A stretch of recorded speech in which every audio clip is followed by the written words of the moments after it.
Os indicadores de liquidez e de solvência externa são referências tanto na literatura acadêmica quanto nas análises de mercado sobre o comportamento externo das economias. São indicadores que são construídos com base em informações tanto do balanço de pagamentos quanto da posição internacional de investimentos. Há uma analogia direta àqueles índices, indicadores feitos e utilizados na análise das empresas, na análise dos governos. Então, quando uma empresa vai num banco para tomar dinheiro emprestado, quando o investidor está observando se deseja ou não adquirir aquele título de dívida, aquela ação, e quer entender a evolução da rentabilidade de uma empresa, dos seus níveis de endividamento, da sua capacidade de gerar caixa para honrar compromissos financeiros no curto e no longo prazo, esses analistas estarão lançando mão e utilizando vários indicadores, e aqui é o mesmo tipo de raciocínio, a mesma lógica. Portanto, essa divisão geral entre indicadores de liquidez e de solvência reflete exatamente a situação, no caso da liquidez de curto prazo, a capacidade de curto prazo da autoridade monetária, por meio do uso das reservas internacionais, de abastecer o mercado cambial, a partir do uso de suas reservas, para cobrir algum tipo de compromisso externo, dívidas de curto prazo, passivos de curto prazo. A dívida é um tipo de passivo. Já a solvência olha para o longo prazo, olha para a capacidade de uma economia honrar compromissos no longo prazo. Portanto, em geral, a análise envolve pegar o tamanho dos passivos, particularmente da dívida, com respeito ao tamanho da economia e, mais especificamente, o tamanho da parcela de geração de rendas junto ao resto do mundo por meio de exportações. Então, olhar o tamanho da dívida com respeito às exportações é uma referência fundamental para pensar solvência, que é a capacidade de pagamento de longo prazo. Liquidez é a capacidade de curto prazo da autoridade monetária, né, interferir abastecendo o mercado de câmbio com recursos para que os agentes honrem as suas dívidas no curto prazo. Ao longo desse tópico, nós vamos mostrar vários exemplos e referências aqui, pegando a Standard & Poor's, o linkzinho aqui mostra como uma agência de rating, ao avaliar o risco de uma empresa, o risco de um país, constrói esse tipo de indicador. Então, alguns exemplos de indicadores, pegando a liquidez externa, os indicadores de liquidez, é olhar um passivo externo de curto prazo e comparar com as reservas. Isso pode ser feito tanto com o passivo no numerador e reservas no denominador, quanto o contrário, quanto reservas no numerador e o passivo no denominador. Não tem uma regra geral para isso. O importante é saber interpretar um número. Porque se eu coloco um passivo no numerador e a reserva no numerador, se esse quociente cresce ao longo do tempo, é porque eu estou tendo um volume de endividamento ou de passivo crescendo frente às reservas, e, portanto, a liquidez está piorando. A autoridade monetária está com uma menor capacidade de interferir no mercado cambial, no sentido de abastecê-lo, diante do crescimento dos passivos. Se o indicador é construído com reservas no numerador e passivo no denominador, o crescimento disso ao longo do tempo é algo positivo. O que entra num passivo externo de curto prazo? Há várias possibilidades. Por exemplo, a dívida externa de curto prazo seria a forma mais restrita, que a literatura chama de índice Guidotti-Greenspan, em homenagem aos dois economistas, o Alan Greenspan, então presidente do Banco Central dos Estados Unidos, e o Guidotti, um economista argentino, que entendem como um patamar, qual é o volume mínimo de reservas que um Banco Central tem que ter, o que cubra a dívida de curto prazo. O que é a dívida de curto prazo? Normalmente, conceitualmente, é a dívida contratual com menos de um ano de vencimento. Crédito para financiar comércio exterior. Eventualmente, além de usar a dívida de curto prazo, se pode ir lá e pegar o estoque de investimento em portfólio. O que é isso? O volume de recursos que não residentes têm em renda variável, ações, ou em renda fixa, títulos de dívida. Aí vocês vão lembrar que essas informações vêm da onde? Vêm lá da posição internacional de investimento, que eu tenho detalhadamente esses passivos todos e os ativos de reserva. Quando se está olhando a análise, o denominador ou o numerador, as reservas, nós temos que ver aqueles países que têm programas de financiamento junto ao FMI e parte das suas reservas são empréstimos junto ao fundo. Portanto, né, quando isso ocorre, o ideal é não contabilizar esses recursos que são dívida, né, na prática. Alguns exemplos aqui. Essa tabela vem de uma publicação periódica do Tesouro dos Estados Unidos, cujo título está ali embaixo, na Macroeconomic and Foreign Exchange Policies of Major Trading Partners of the United States.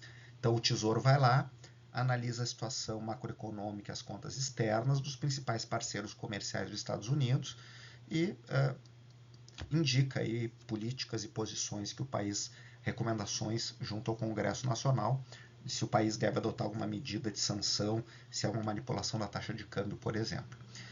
E para fazer isso, lança mão desses indicadores. Então, por exemplo, aqui vocês veem para o conjunto de países, as reservas internacionais. Isso aqui deve ser uma posição entre 2023 e início de 2024. Essa publicação é recente, de 2024. China, Japão, Suíça, etc. As maiores reservas dos bancos centrais, das autoridades monetárias. Aqui é a variação de reservas nos últimos 12 meses.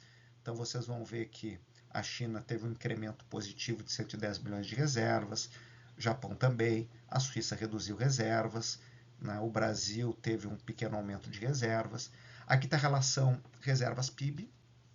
Aqui tem exatamente esse indicador Guidott-Greenspan, reservas com respeito à dívida de curto prazo. FX são reservas em moeda estrangeira, né? FX é mercado de câmbio, moeda estrangeira, e short-term debt é dívida de curto prazo. Então, a China tem, né, um volume de reservas que equivale a 252% da dívida de curto prazo. A Índia, 436%, Taiwan, Coreia, quase 300%.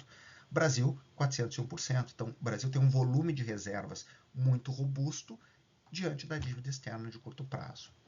Essa última coluna aqui indica o quê? O FMI tem um modelinho para calcular qual é o nível ótimo de reservas. Tem tempo aqui para detalhar, não é o foco. Inclusive, alguns trabalhos que eu fiz no passado, nós replicamos o modelo do FMI, recalibramos alguns dos seus parâmetros exatamente para fazer esse tipo de estimativa. Mas o que esse modelo vai dizer é o seguinte, né? Para ler esse modelo, 100% significa que o volume de reserva do país está no nível correspondente àquilo que o FMI entende como o mínimo necessário. A China tem 106, ou seja, um pouquinho acima do que o FMI entende como necessário. A Índia, 176. Então, 76 pontos percentuais acima do mínimo do FMI. O Brasil, 30 pontos percentuais acima do que precisa, e assim sucessivamente. A Standard & Poor's, que nós colocamos o link lá no início, eles trabalham com o conceito de necessidade bruta de financiamento externo. O que é isso? Além de pegar o estoque da dívida de curto prazo, que seria o Guidott-Greenspan, eles olham para quê? Para aquela parcela da dívida de longo prazo contratada para mais de um ano, que vence nos próximos 12 meses. Que uma dívida com mais de um ano pode ter 10 anos ou mais. Então, o que está vencendo naquele ano? Então, eu pego a dívida de curto prazo, aquilo que está vencendo da dívida longa nos próximos 12 meses e o saldo em conta corrente, que não tem nada a ver com passivo, mas exatamente essa ideia de necessidade de financiamento externo, porque se eu tenho um saldo positivo, um superávit em conta corrente, isso ajuda, reduz a pressão sobre o financiamento externo no curto prazo. Se eu tenho um déficit, amplia. Então, não se olha apenas para o endividamento de curto prazo e a dívida longa que está vencendo, mas para isso e o resultado em conta corrente, comparando com as reservas.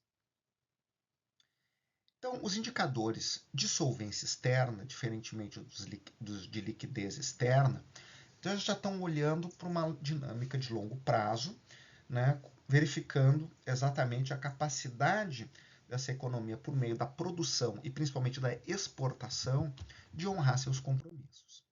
Então, olhar para o passivo externo líquido sobre as exportações, ou passivo bruto ou passivo líquido, que é o passivo bruto menos ativos de reserva. Olhar a dívida externa menos reservas, que é a dívida externa líquida sobre exportações. Às vezes se olha também o serviço do passivo externo, que é juros e amortização de dívida com respeito a exportações, ou só juros com respeito a exportações.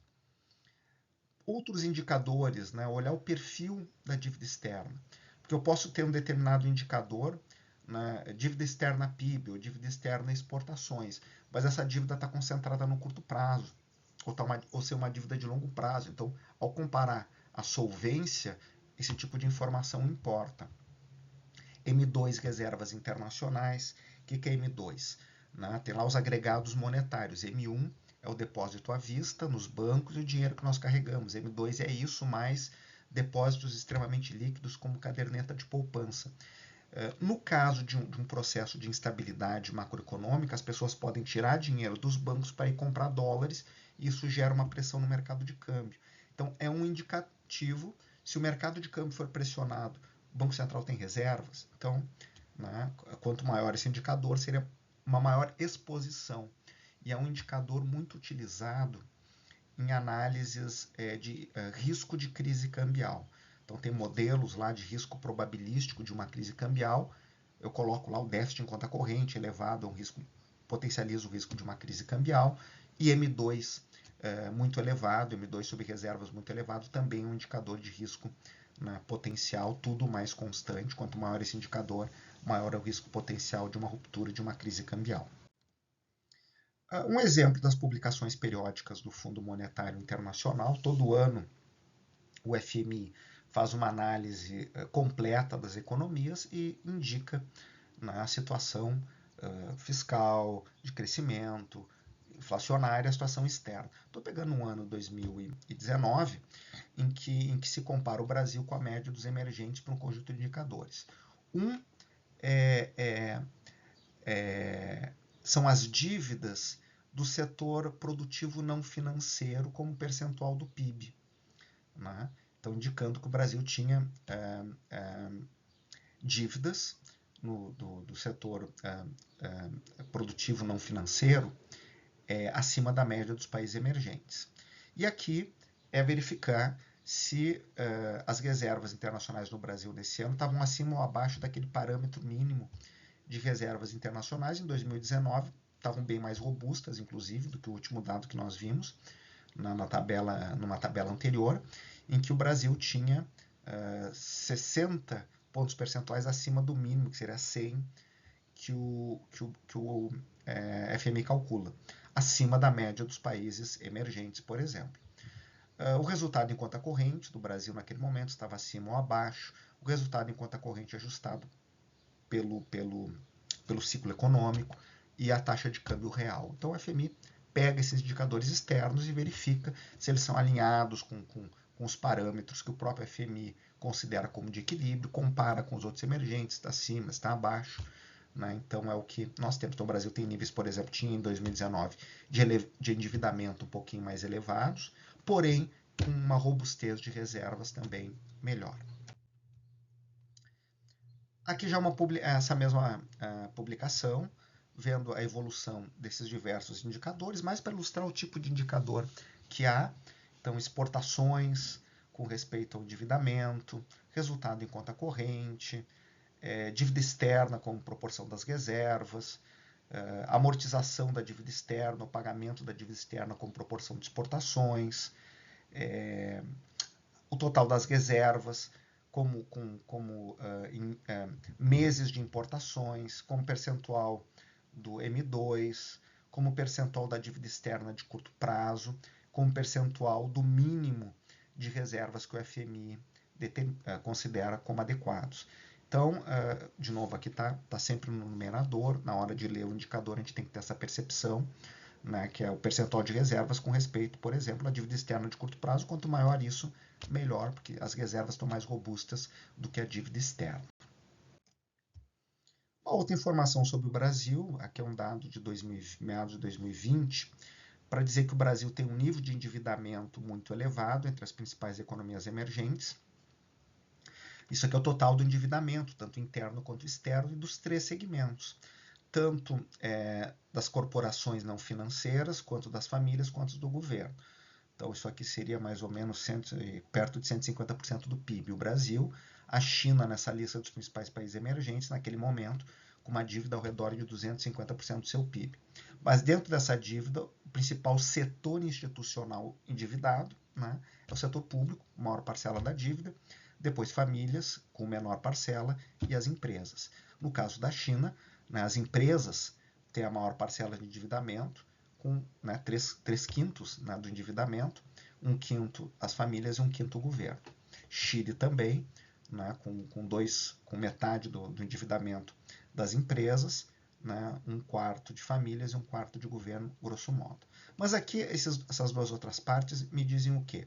Do total do endividamento, o que é endividamento em moeda estrangeira? E aqui o Brasil tem um baixo nível de endividamento em moeda estrangeira, naquele momento, pouco acima de 10% do PIB, e reservas acima de 20% do PIB, ou perto de 20% do PIB, dando essa situação de conforto para o Brasil.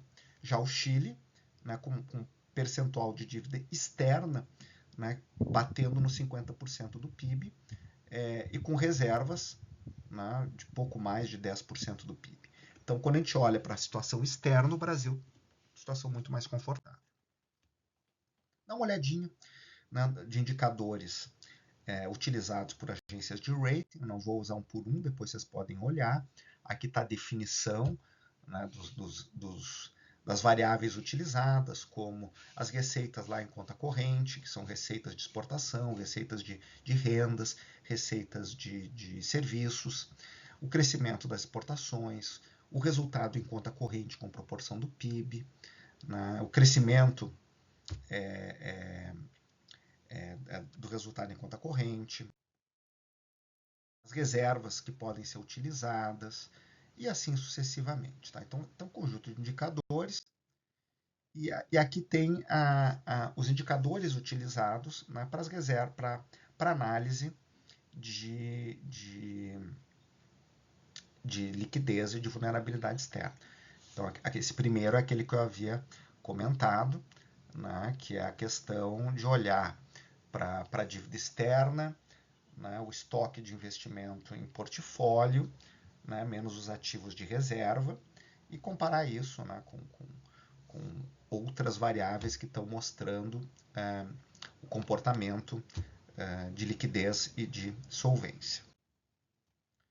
E aqui é comparando os indicadores entre os vários países. Né? Então, é uma forma, não é o único determinante da análise da nota que o país vai ter, mas é um dos determinantes.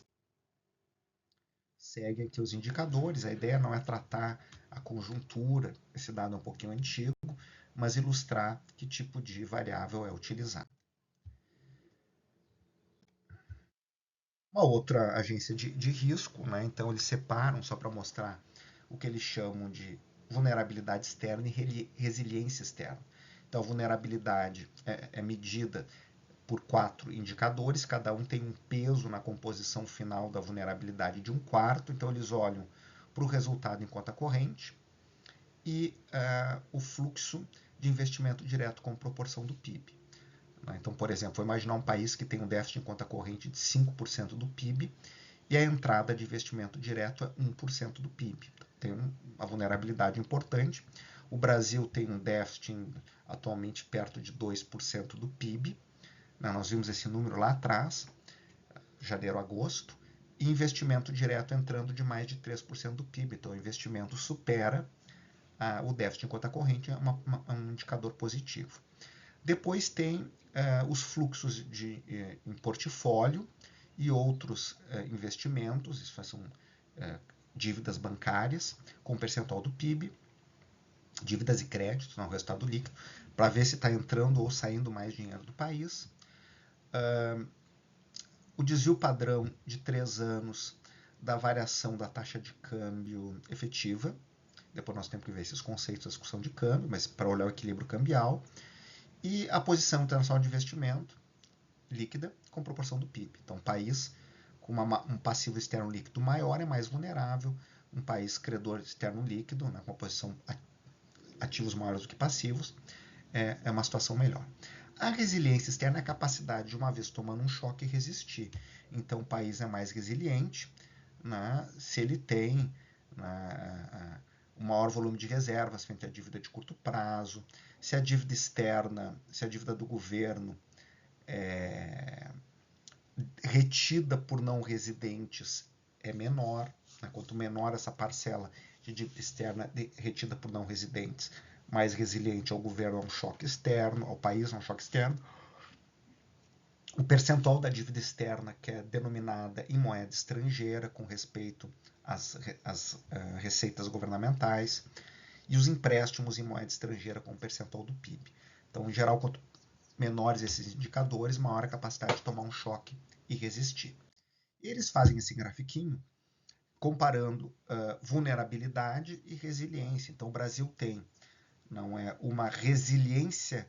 Brasil e México estão nesse quadrante aqui, né? Então, na medida deles aqui, quanto mais perto do zero, menor a resiliência. Quanto mais perto do 10, maior a resiliência. Por outro lado, quanto mais perto do zero, maior a vulnerabilidade. Quanto mais perto do 10, menor a vulnerabilidade. Então, o que você está dizendo que Brasil e México têm um nível de vulnerabilidade importante, porém uma grande resiliência. Então, nós temos indicadores que não são tão bons do ponto de vista de vulnerabilidade, comparativamente a outros países, mas indicadores de resiliência bastante robustos, que é o que a análise vai estar nos dizendo aqui.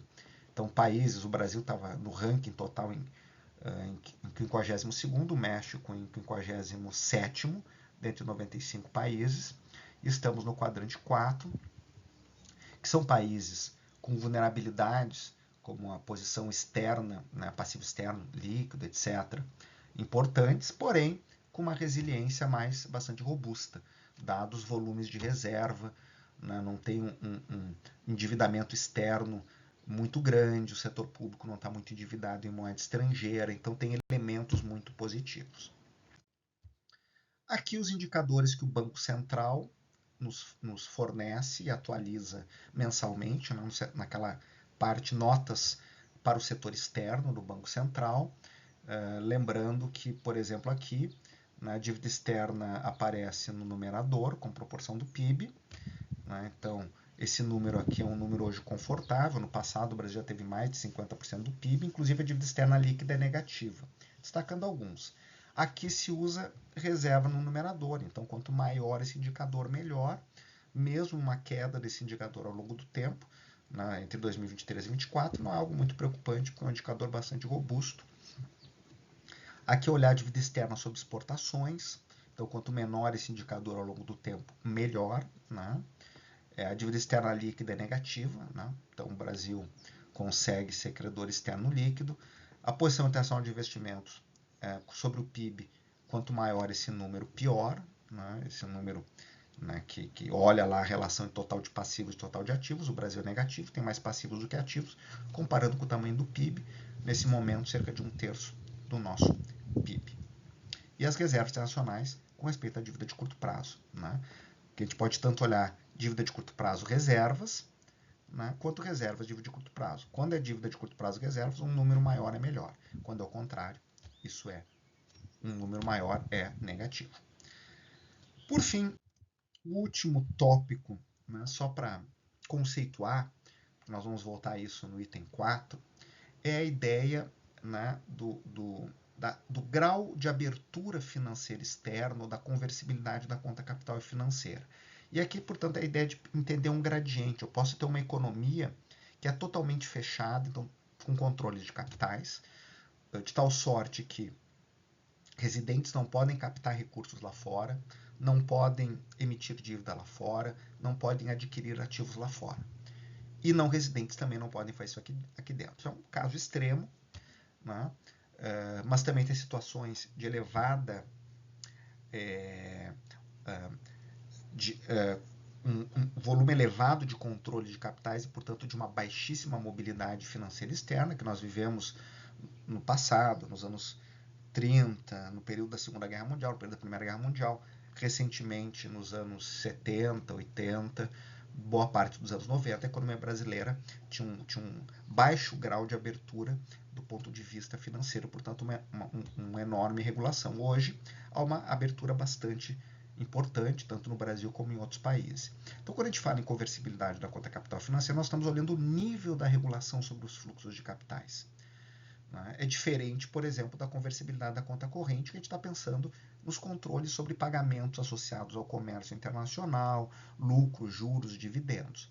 Isso é conta corrente. Conta capital pode uma empresa estrangeira comprar uma empresa no Brasil? Eu posso comprar ações lá fora? Um investidor não residente pode operar no mercado de derivativos no Brasil e vice-versa? Um residente brasileiro pode fazer isso no exterior? Então eu posso ter totalmente fechado e totalmente aberto alguma coisa no meio do caminho. Isso é medido.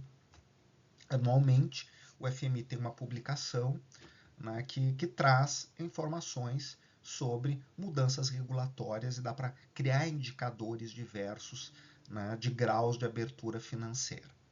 Algo, mais uma vez, que nós vamos ver lá no item 4 e também no item 6 da nossa disciplina.